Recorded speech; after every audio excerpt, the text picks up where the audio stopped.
আসসালামু আলাইকুম প্রিয় চাকরি প্রার্থী ভাই বোনেরা, আজকের ভিডিওতে আপনাদের স্বাগতম। বন্ধুরা, আপনারা যারা সমাজসেবা অধিদপ্তরে ইউনিয়ন সমাজকর্মী সহ বিভিন্ন পদে পরীক্ষা দিবেন এবছর, তাদের জন্য এই ভিডিওটি অত্যন্ত গুরুত্বপূর্ণ। বন্ধুরা, এই ভিডিওতে আমি বিগত সাল থেকে ইম্পর্টেন্ট 70টি এমসিকিউ প্রশ্ন দেখাবো। ইনশাল্লাহ ভাগ্য ভালো থাকলে এই 70টি এমসিকিউ থেকে প্রায় অনেকগুলো প্রশ্ন আপনারা পরীক্ষায় কমন পেয়ে যাবেন। তাই ভিডিওটি না টেনে প্রথম থেকে শেষ পর্যন্ত দেখবেন। আর বন্ধুরা, আপনাদের প্রতি একটি অনুরোধ থাকবে, যারা এখনো চ্যানেলটি সাবস্ক্রাইব করেনি তারা সাবস্ক্রাইব করে দিবেন আর ভিডিওতে একটি লাইক দিয়ে দিবেন। তাহলে চলুন শুরু করা যাক। বন্ধুরা, এখানে প্রথম প্রশ্নটি হলো আমার টাকা ছিল না। আমার টাকা ছিল না সঠিক ইংরেজি কোনটি? এর ইংরেজি হলো আই হ্যাড নো মানি। এখানে ছিল না, এটা পাস্ট টেন্স, তাই এখানে হ্যাড হবে। আই হ্যাড নো মানি, আমার টাকা ছিল না। তারপর দ্বিতীয় সেন্টেন্সটি হলো he died dash by dash an accident. এখানে অ্যাক্সিডেন্টে মারা গেলে ডাইড বাই হয়, ডাইড বাই। অ্যাক্সিডেন্টে মারা গেলে ডাইড বাই হবে। তারপর আর রোগে মারা গেলে হয় অফ, আর হচ্ছে অ্যাক্সিডেন্টে মারা গেলে ভাই। তারপরে নিচের কোন শব্দটি ভার্ব? এখানে ফিড, ফিড মানে হচ্ছে খাওয়ানো, এটি একটি ভার্ব। তারপরে বিউটিফাই, বিউটিফাই হচ্ছে একটি ভার্ব। এর সাথে এর সাথে যদি আমরা ফুল যোগ করে দেই তাহলে সেটা হয়ে যাবে অ্যাডজেক্টিভ। আর বিউটি, বিউটি, বিউটি হলো কি? বিউটি হলো একটি নাউন, আর ফুল যোগ করে দিলে সেটা অ্যাডজেক্টিভ, আর ফাই যোগ করলে সেটা হচ্ছে ভার্ব। তাহলে পরবর্তী প্রশ্নটি আমরা দেখব। এখানে 5 নম্বর প্রশ্ন, 10 years dash a long time to wait. 10 years is a long time to wait. এখানে নির্দিষ্ট সময়, দূরত্ব বা পরিমাণ বোঝালে সাবজেক্টটি প্লুরাল মনে হলেও এটি সবসময় সিঙ্গুলার হয়। হ্যাঁ, তারপরে is learner of English needs good dictionary. Needs হবে মানে প্রত্যেক ইংরেজি লার্নারের একটি ভালো ডিকশনারি প্রয়োজন। তারপরে 7 নম্বর প্রশ্ন, I don't have dash furniture. উত্তর হবে মাস ফার্নিচার। এখানে দেখুন ফার্নিচার, ফার্নিচার একটি আনকাউন্টেবল নাউন। হ্যাঁ, আনকাউন্টেবল নাউন, তাই এখানে মাছ হবে। আর কাউন্টেবল নাউনের ক্ষেত্রে মেনি হয়। তারপরে 8 নম্বর, $10,000। এখানে $10,000 মানে হচ্ছে এটা একটা সিঙ্গুলার, এটা প্লুরাল মধ্যে দেখা গেলেও এটা মূলত একটি নির্দিষ্ট পরিমাণের টাকা। $10,000 is a lot of money. হ্যাঁ, নির্দিষ্ট পরিমাণ বুঝিয়েছে, তাই এটা হবে ইজ, হবে সিঙ্গুলার হবে। তারপরে 9 নম্বর, হি ইজ ড্যাশ এমবিবিএস। দেখুন এখানে এমবিবিএস একটা হচ্ছে সংক্ষিপ্ত নাম, একটা ডিগ্রির সংক্ষিপ্ত নাম এমবিবিএস। এবং এম এর উচ্চারণটা, এম একটা কনসোনেন্ট কিন্তু এর উচ্চারণ ভাওয়েলের মতো এর মতো হয়, তাই এটার আগে এন বসবে। He is an MBBS. তারপর 10 number, he dash go to his home yesterday. এখানে ইয়েস্টারডে আছে, তাই এটা হচ্ছে past tense. He didn't go to his home yesterday. তারপর 11 নম্বর প্রশ্ন, আই নো হিম। এটার পেসিভ ফরম্যাট কোনটা হবে? এটার পেসিভ ফরম্যাট হবে he is known to me. He is known to me, খ নাম্বার। তারপরে 12 নম্বর প্রশ্ন, নামাজ রোজা কোন ভাষার শব্দ? নামাজ রোজা হচ্ছে ফার্সি ভাষার শব্দ। দেখুন নামাজ, রোজা, বেহেশত, দোজখ, খোদা ইত্যাদি হচ্ছে ফার্সি শব্দ। তারপরে 13 নম্বর প্রশ্ন, কোনটি একটি দেশি শব্দ? দেশি শব্দ হচ্ছে কুলা। আমরা জানি কয়েকটি ইম্পর্টেন্ট দেশি শব্দ হচ্ছে কুলা, ডাব, ডেকি, ডিঙ্গি, এগুলো হচ্ছে খুবই ইম্পর্টেন্ট। আর একটা হচ্ছে গঞ্জ। কুলা, ডাব, ডেকি, ডিঙ্গি, গঞ্জ, এগুলো হচ্ছে দেশি শব্দ। এগুলা বারবার বিভিন্ন পরীক্ষা আসে, তাই আপনাকে অবশ্যই এই কুলা, ডাব, ডেকি, ডিঙ্গি, গঞ্জ এই কয়েকটা মুখস্থ রাখতে হবে। তারপরে 14 নম্বর প্রশ্ন, কেন্দ্রীয় শহীদ মিনার স্থপতিকে? হচ্ছে হামিদুর রহমান। আর হচ্ছে আমাদের জাতীয় স্মৃতিসৌধের স্থপতি হচ্ছে মইনুল হোসেন। তাহলে কেন্দ্রীয় শহীদ মিনার হচ্ছে হামিদুর রহমান, স্মৃতিসৌধ মইনুল হোসেন। তারপরে 15 নম্বর প্রশ্ন, কোন নদীটি বঙ্গ জনপদের উত্তরাঞ্চলের সীমানা ছিল? উত্তর হচ্ছে পদ্মা নদী। প্রাচীনকালে বৃহত্তর ঢাকা, ফরিদপুর ও বাকেরগঞ্জ জেলা বঙ্গ জনপদ গঠিত ছিল, যার উত্তরে ছিল পদ্মা নদী। তারপরে পদ্মরাগ উপন্যাসটির রচয়িতাকে? উত্তর হচ্ছে পদ্মরাগ উপন্যাসটির রচয়িতা বেগম রোকেয়া। দেখুন এখানে পদ্মরাগ, রাগে র আছে আর হচ্ছে রোকেয়াতে র আছে, তাই এটা আপনি সহজে মনে রাখতে পারবেন, পদ্মরাগ বেগম রোকেয়া। আর আরেকটা আছে পদ্ম গোখরা। পদ্ম গোখরা হচ্ছে কাজী নজরুল ইসলামের, আর যেটাতে রাগ র আছে সেটা রোকেয়ার। তাহলে 17 নম্বর প্রশ্ন, 21শে ফেব্রুয়ারি প্রথম সংকলন সম্পাদক কে? উত্তর হচ্ছে হাসান হাফিজুর রহমান। হাসান হাফিজুর রহমান 21শে ফেব্রুয়ারি নামে 1953 সালে একটি সংকলন প্রকাশ করেন, সম্পাদনা করেন। তারপরে 18 নম্বর প্রশ্ন, দক্ষিণ এশিয়ার দীর্ঘতম সেতু ডোলা সাদিয়া। ডোলা সাদিয়া কোন দেশে অবস্থিত? ডোলা সাদিয়া ভারতে অবস্থিত। ভারতের আসাম রাজ্যে লোহিত নদীর উপর নির্মিত ভূপেন হাজারিকা সেতুটি ডোলা সাদিয়া নামে পরিচিত, যা কিনা 9.15 কিলোমিটার দীর্ঘ। তারপরে 19 নম্বর প্রশ্ন, ক্যালকুলাস কে আবিষ্কার করেন? উত্তর হচ্ছে নিউটন। তারপরে টোপ্পা কি? টোপ্পা হচ্ছে এক ধরনের গান। এই যে টিএসপি, আপনি এই তিনটা জিনিস মনে রাখবেন। টিএসপি টোপ্পা, শাক্ত পদাবলী আর হচ্ছে পাঁচালিকা। হ্যাঁ, টোপ্পা গানের জনক হচ্ছে কি? নিধু বাবু। তারপরে হচ্ছে শাক্ত পদাবলী হচ্ছে রাজপ্রসাদ সেন, আর হচ্ছে পাঁচালিকার জনক হচ্ছে দাশু রায় বা দাশরথী রায়। তাহলে TSPNRD, এই যে নিধু বাবু, রাজপ্রসাদ সেন আর হচ্ছে দাশরথী রায়, এই তিনটা আপনাকে মনে রাখতে হবে। কারণ এই যে টোপ্পা গান, শাক্ত পদাবলী আর হচ্ছে পাঁচালিকার, এই তিনটা জনক কে? এটা কিন্তু বারবার পরীক্ষা আসে। আদি জনক মানে হচ্ছে আদি লেখক। হ্যাঁ, তাহলে টোপ্পা গানের আদি লেখক বা প্রথম লেখক হচ্ছে নিধু বাবু, শাক্ত পদাবলী হচ্ছে রাজপ্রসাদ সেন, পাঁচালিকার আদি লেখক বা প্রথম লেখক হচ্ছে কে? দাশু রায় বা দাশরথী রায়।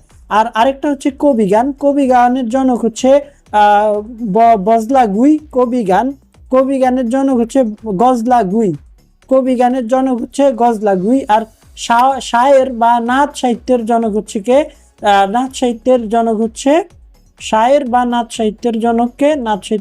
হচ্ছে ফকির গরিবুল্লাহ। তা আপনাকে কিন্তু এগুলো খুব ভালোভাবে মনে রাখতে হবে, কারণ এই যে টোপ্পা গান, শাক্ত পদাবলী, পাঁচালিকা, শায়ের, কবি গান, এগুলোর জনককে, এটা কিন্তু বারবার পরীক্ষা এসে থাকে। তাহলে পরবর্তী প্রশ্নটি 21 নম্বর, নিষ্ঠা শব্দের সন্ধি বিচ্ছেদ কোনটি? দেখুন, এটা একটা বিসর্গ সন্ধি। বন্ধুরা, বিসর্গ সন্ধি বারবার কিন্তু পরীক্ষায় আসে। আর বিসর্গ সন্ধি আপনাদেরকে মনে রাখার জন্য একটা টেকনিক আছে। বিসর্গ সন্ধি আপনি কিন্তু মনে রাখতেই হবে। হ্যাঁ, আপনি যদি সরকারি চাকরি পেতে চান তাহলে আপনাকে কোনগুলা বিসর্গ সন্ধি এটা শিখতে হবে, কারণ এখান থেকে যে কোনো চাকরি পরীক্ষায় একটা প্রশ্ন থাকে। এখন আপনাদেরকে আমি একটা টেকনিক শিখাই দিব। 1 মিনিটে আপনি দুনিয়ার সকল বিসর্গ সন্ধি আপনি এই একটা টেকনিকের মাধ্যমে এক দেখাতেই বুঝে ফেলতে পারবেন, বা আপনি খুব সহজে শিখে ফেলতে পারবেন। সেই টেকনিকটা হলো 3 সরাও। এই যে 3 সরাও আমি লিখলাম, এই 3 সরাওয়ের মাধ্যমে আপনি দুনিয়ার সকল বিসর্গ সন্ধি আপনি শিখতে পারবেন, বা এক নজর দেখলেই বুঝে যেতে পারবেন যে এটা বিসর্গ সন্ধি। তো 3 সরাও মানে কি? 3 সরাও মানে হচ্ছে 3টা স। প্রথমে 3টা স হচ্ছে তালবাস স, মূর্ধন্য স আর দন্তাস স। তারপরে রা দিয়ে হচ্ছে র আর হচ্ছে রেফ। তারপর হচ্ছে ও দিয়ে ওকার। এই যে আমি 3টা জিনিস লিখলাম, 3 সরাও। তারপরে 3টা স লিখলাম, র লিখলাম, রেফ লিখলাম আর ওকার লিখলাম।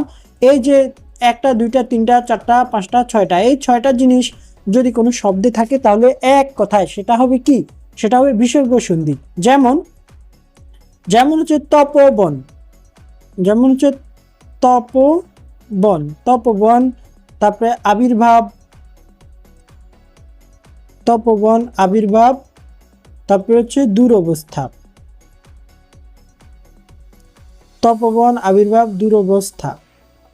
যেমন আমরা এই 3টা জিনিস দেখি। তপবন, যেখানে ওকার আছে পয়ের সাথে, তাহলে এখন এই যে আমরা বললাম ওকার থাকলে সেটা বিসর্গ সন্ধি, তার মানে তপবনে পয়ের পাশেও ওকার আছে, তাই তপবনকে আমরা প্রথম দেখাতেই বুঝে ফেলবো বিসর্গ সন্ধি। এখন সন্ধি কিভাবে নির্ণয় করবো? এটার সারা সন্ধি হবে এই যে ওকারটা উঠিয়ে দিয়ে তপ লিখবো, তারপরে এই ওকার পরিবর্তে বিসর্গ লিখবো আর হচ্ছে বন, যোগ বন, তাহলে এটার হয়ে গেল তপবনের বিসর্গ সন্ধি। তারপরে আবির্ভাব, শুধু এই রেফের পরিবর্তে আমরা কি লিখবো? এই বিসর্গ লিখবো, তাহলে কিন্তু এটা হয়ে যাবে। যেমন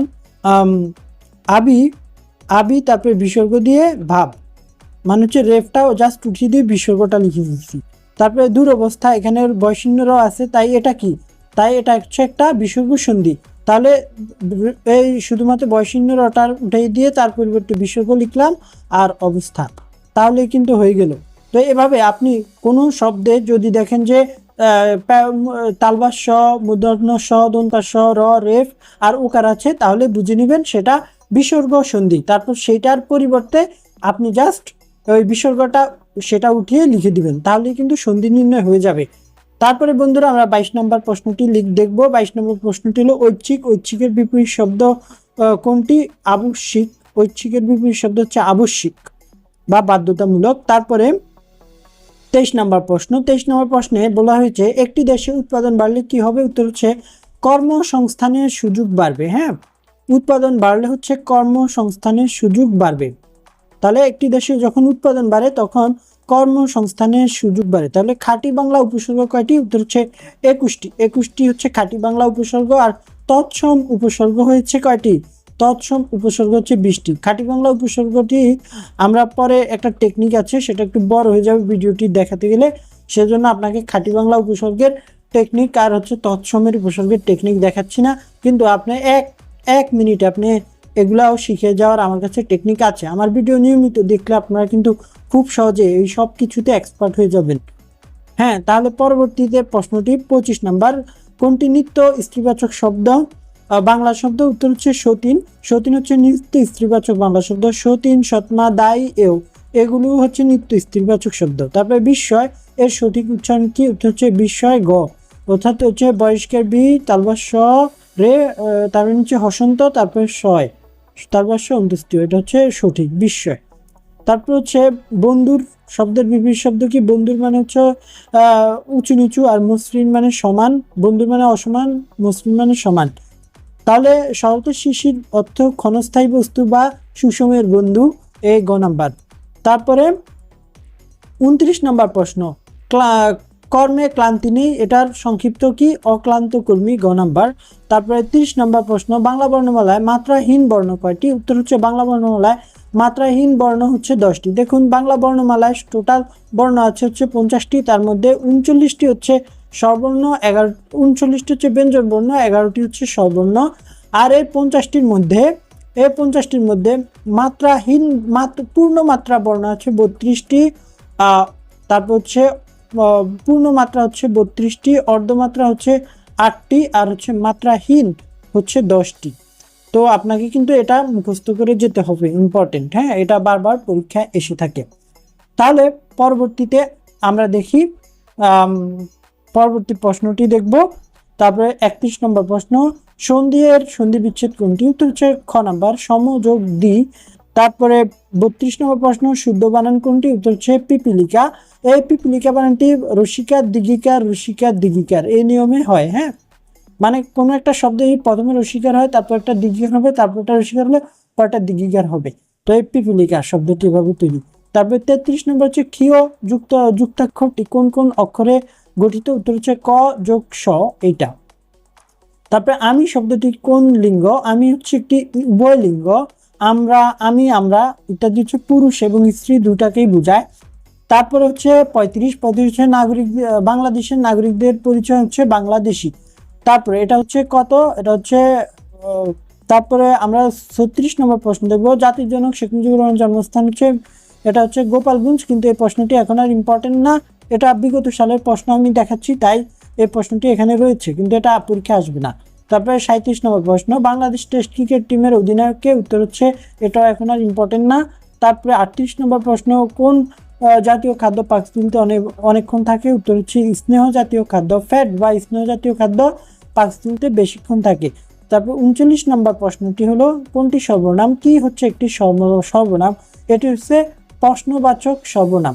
তারপরে 40 নম্বর প্রশ্ন। স্ক্যানার কি ধরনের ডিভাইস? স্ক্যানার হচ্ছে একটা ইনপুট ডিভাইস।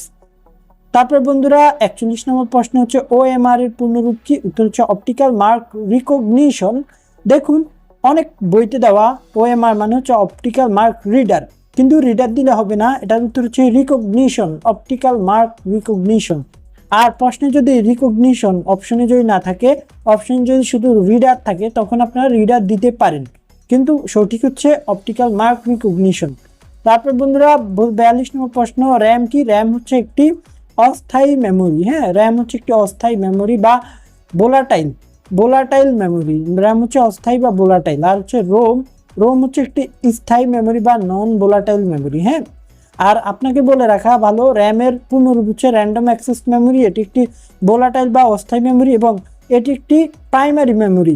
আর হচ্ছে এই যে র্যাম এবং রোম দুইটাই কিন্তু প্রাইমারি মেমোরি, কিন্তু হার্ড ডিস্ক, এসএসডি, তারপর হচ্ছে এইচডিডি ইত্যাদি হলো কি, ইত্যাদি হলো সেকেন্ডারি মেমোরি এবং এগুলা কিন্তু স্থায়ী মেমোরি। এসএসডি এইচডিডি হচ্ছে কি সেকেন্ডারি মেমোরি, আর হচ্ছে র্যাম রোম হচ্ছে প্রাইমারি মেমোরি।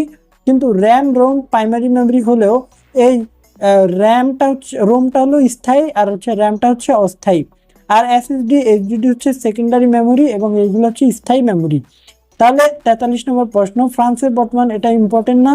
তারপরে 44 নম্বর প্রশ্ন হচ্ছে বাঙালি জাতীয়তাবাদের ভিত্তি কি, উত্তর হচ্ছে ঐক্য এবং সংহতি। তারপর 45 নম্বর প্রশ্ন, ইন্টারনেটের মাধ্যমে ঘরে বসে ব্যবসা করাকে কি বলে, উত্তর হচ্ছে ই কমার্স। তারপরে 46 নম্বর প্রশ্ন, কোন অর্থ কোন ধরনের সম্পদ, উত্তর হচ্ছে অর্থ একটি কি সম্পদ, অর্থ একটি হচ্ছে আমরা জানি অমানবীয় সম্পদ। হ্যাঁ, বস্তুবাচক সম্পদ হচ্ছে অর্থ, তাই না?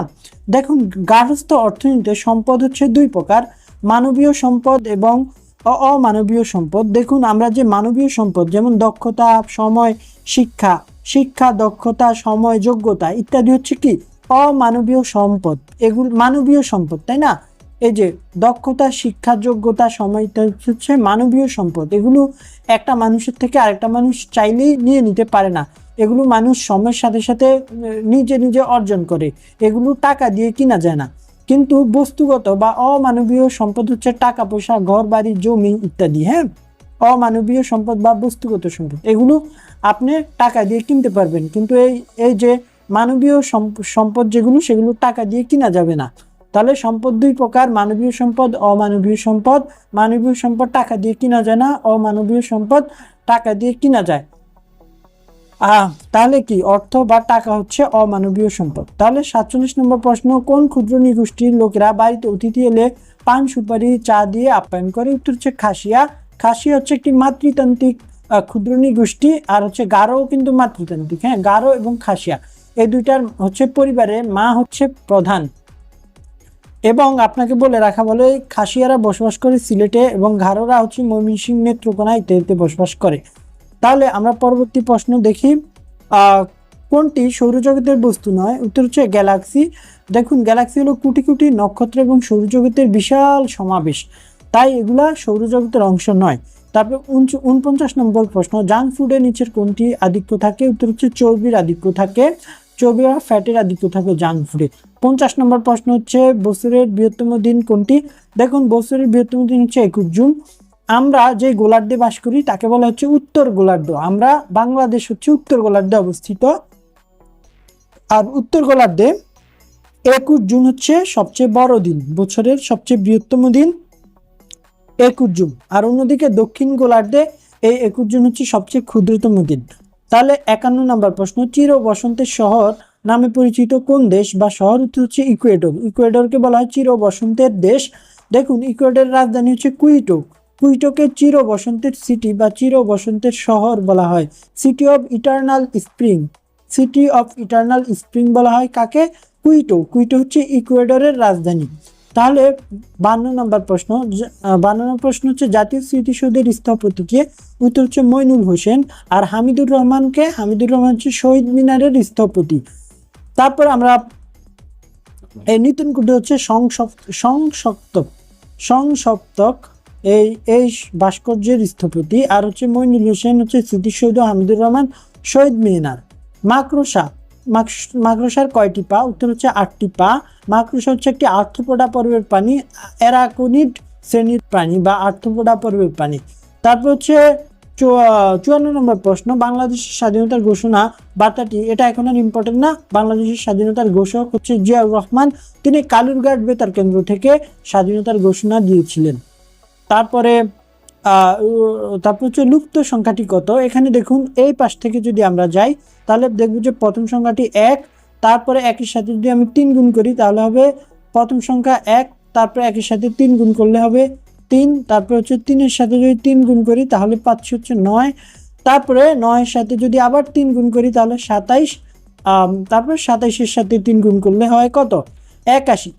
তাহলে প্রতিবার 3 দ্বারা গুণ হচ্ছে, অর্থাৎ দ্বিতীয় সংখ্যাটি হবে 9, এই সংখ্যাটি হবে 9। হ্যাঁ, খ নাম্বার।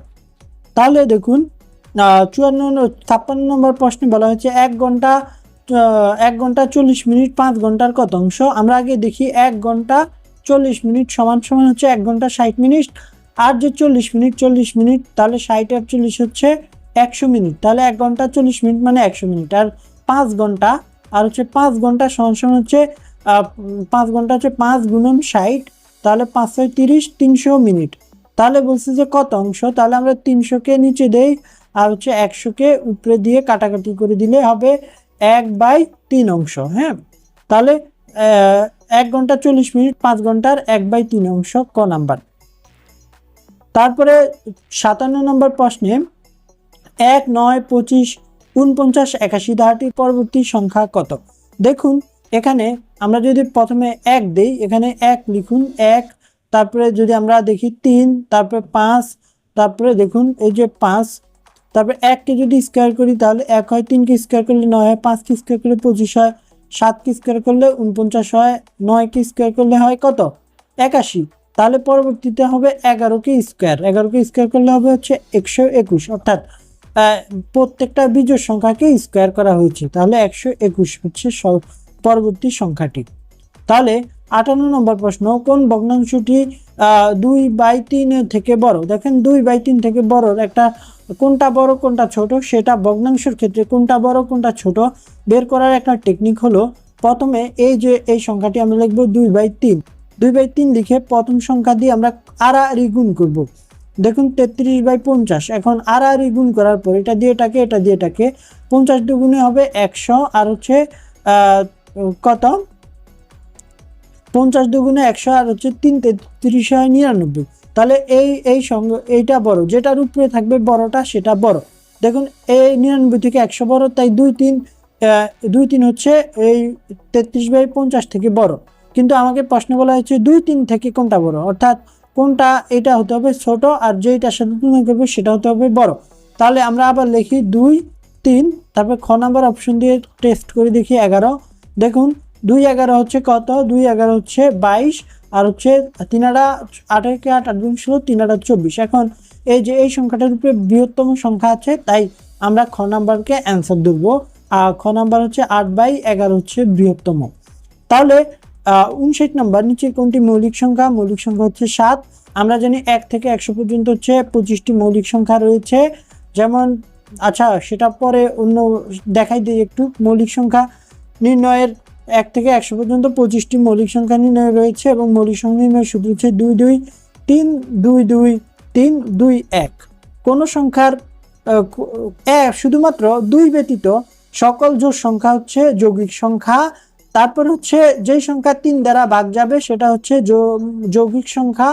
তারপর হচ্ছে যেই সংখ্যা 11 দ্বারা ভাগ যাবে সেইটা হচ্ছে যৌগিক সংখ্যা। তারপর হচ্ছে 4 নম্বর হচ্ছে 49 এবং 91 সংখ্যাটি হচ্ছে যৌগিক সংখ্যা। এই কয়টা ছাড়া যে বললাম সকল 2 ব্যতীত সকল জোড় সংখ্যা হচ্ছে যৌগিক সংখ্যা। যেই সংখ্যা 3 দ্বারা যায় সেটা 3 দ্বারা ভাগ যায় সেটা হচ্ছে যৌগিক সংখ্যা, যেই সংখ্যা 11 দ্বারা ভাগ যায় সেটা হচ্ছে যৌগিক সংখ্যা।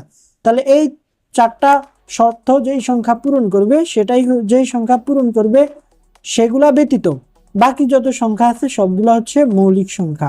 আর মৌলিক সংখ্যা 1 থেকে 100 পর্যন্ত হচ্ছে কয়টি 25টি। তাহলে 25টি হচ্ছে মৌলিক সংখ্যা 1 থেকে 100 পর্যন্ত। তারপরে 60 নম্বর প্রশ্নে টাকায় 3টি করে লেবু কিনে টাকায় 2টি করে বিক্রি করলে শতকরা কত লাভ হবে। দেখুন এখানে টাকার পরিমাণ দেওয়া নেই কিন্তু সংখ্যা দেওয়া রয়েছে।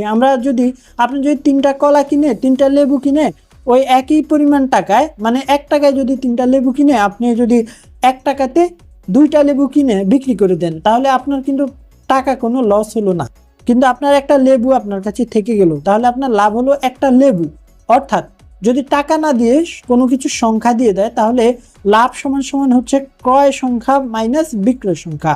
তাহলে এটা কিভাবে আপনি লাভ বের করবেন, উত্তর হচ্ছে ক্রয় সংখ্যা 3, তাহলে বিক্রয় সংখ্যা 2, তাহলে 3 থেকে 2 বাদ দিলে 1, একটি হচ্ছে লাভ, আর নিচে দিবেন হচ্ছে বিক্রয় সংখ্যা 2। এখন 100 শতকরা বলছে তো 100 দিয়ে গুণ, তাহলে এই যে 100কে 2 ভাগ করলে 50, তাহলে 50% লাভ। তাহলে ক নাম্বার। এখন 61 নম্বর প্রশ্ন আমরা দেখব, কোন সংখ্যার 8 গুণের থেকে 2 গুণ বিয়োগ করলে সংখ্যাটি 72 হবে। হ্যাঁ, তাহলে বা কোনো সংখ্যার 8 গুণ থেকে 2 গুণ, আমরা বলি সংখ্যাটি ধরি ক, তাহলে ক এর 8 গুণ হচ্ছে 8 ক মাইনাস হচ্ছে 2 ক সমান সমান হচ্ছে 72। এখন এই 8 ক থেকে 2 ক বাদ দিলে হচ্ছে 6 ক। এখন এই 6 দিয়ে 72কে ভাগ দিলে হচ্ছে কি 5 12 60, 6 12 72। তাহলে ক এর মান হচ্ছে কি, ক এর মান হচ্ছে 12, 6 12 72। তাহলে ক এর মান 12, আমরা পেলাম সংখ্যাটি হচ্ছে 12। তাহলে পরবর্তী 62 নম্বর প্রশ্ন, কোন সংখ্যার 10%-এর সাথে 40%-এর সাথে 42 যোগ করলে ওই হবে ওই সংখ্যাটি, অর্থাৎ কোন সংখ্যার 40%-এর সাথে 42 যোগ করলে যোগফল হবে ওই সংখ্যাটি। এখন দেখুন এটা কিভাবে নির্ণয় করতে হবে, আমরা ধরি সংখ্যাটি আবার ক ধরবো, তাহলে ক এর 40% হচ্ছে কি 40 ক বাই হচ্ছে 100, এটা হচ্ছে ক এর 40% যোগ 42 সমান সমান কি ওই সংখ্যাটি, অর্থাৎ ক হবে। অর্থাৎ এই ক এর 40%-এর সাথে 42 যোগ করলে ক পাওয়া যাবে। তাহলে এখন আমরা এই 0 0 কাটা দিই, তাহলে উপরে হবে 4 ক বাই 10 420 সমান সমান হচ্ছে এই ককে এই পাশে নিয়ে যাই 10কে 10 ক। এখন এই 10 ক থেকে 4 ক বাদ দিলে এখানে থাকবে 6 ক আর এই পাশে থাকবে 420। তাহলে এখন আমরা যদি 420কে 6 দ্বারা 5 30 6 7 42, তাহলে এখানে থাকে 7 আর থাকে এই শূন্যটা, তাহলে 70, অ্যান্সার হচ্ছে 70। তাহলে পরবর্তী অঙ্কটি আমরা দেখব 63 নম্বর অঙ্ক, সেখানে a প্লাস b সমান সমান 2, ab সমান সমান 1। দেখুন এ বি দেওয়া আছে, দুইটা সংখ্যার গুণফল কখন 1 হয়, যখন সংখ্যা দুইটি এক এক হয়, তাই না, 1 গুণন 1 শুধুমাত্র 1 হতে পারে। তাহলে সংখ্যাটি কত হবে, খ নাম্বার, এটা দেখি বোঝা যাচ্ছে। তারপর 64 নাম্বার, 3 9 4 এর চতুর্থ সমানুপাত কত। এ দেখুন চতুর্থ সমানুপাতিক নির্ণয়ের সূত্র হচ্ছে a by B C by D. তাহলে আমরা ডি এর মান বের করতে হবে। এখানে দেখুন এর মান দেওয়া আছে 3 9, তারপর বি এর মান 9, তারপরে দেওয়া আছে সি এর মান হচ্ছে 4, আমাকে ডি এর মান বের করতে হবে। তাহলে ডি সমান সমান কত, ডি সমান সমান হচ্ছে 4 গুণন 9 বাই হচ্ছে 3, 3 3 9, 3 4 12, তাহলে অ্যান্সার হচ্ছে 12। তারপরে বন্ধুরা 65 নম্বর অঙ্ক, একটি নৌকা স্রোতের অনুকূলে 8 কিলোমিটার এবং স্রোতের প্রতিকূলে 4 কিলোমিটার যায়, নৌকার ব্যাগ কত। এখানে দেখুন স্রোতের অনুকূলে ব্যাগ দেওয়া আছে এবং স্রোতের প্রতিকূলে ব্যাগ দেওয়া আছে, আমাদের নৌকার ব্যাগ বের করতে হবে। আমরা ধরি নৌকার ব্যাগ এক্স এবং হচ্ছে স্রোতের ব্যাগ ওয়াই, তাহলে নৌকার ব্যাগ যোগ স্রোতের ব্যাগ সমান সমান কি স্রোতের অনুকূলে ব্যাগ, নৌকার ব্যাগ যোগ স্রোতের ব্যাগ সমান সমান কি পাওয়া যায়, অনুকূলে ব্যাগ। তাহলে অনুকূলে ব্যাগ দেওয়া হচ্ছে 8 কিলোমিটার। আবার নৌকার ব্যাগ থেকে স্রোতের ব্যাগ বিয়োগ করলে স্রোতের প্রতিকূলে ব্যাগ পাওয়া যায়, তাহলে স্রোতের প্রতিকূলে ব্যাগ 4 কিলোমিটার দেওয়া আছে। এখন আমাদেরকে বলছে নৌকার ব্যাগ কত, অর্থাৎ এক্স এর মান বের করতে হবে। তাহলে আমরা যদি যোগ করে দেই, তাহলে 2x ইজ ইকুয়াল টু 12, অতএব এক্স এর মান সমান সমান কত, 6। তাহলে গ নাম্বার 6 কিলোমিটার। এখন 66 নম্বর প্রশ্ন, বাইনারি সংখ্যা পদ্ধতিতে কয়টি অঙ্ক পাওয়া যায়, উত্তর হচ্ছে 2টি, 1 এবং 0।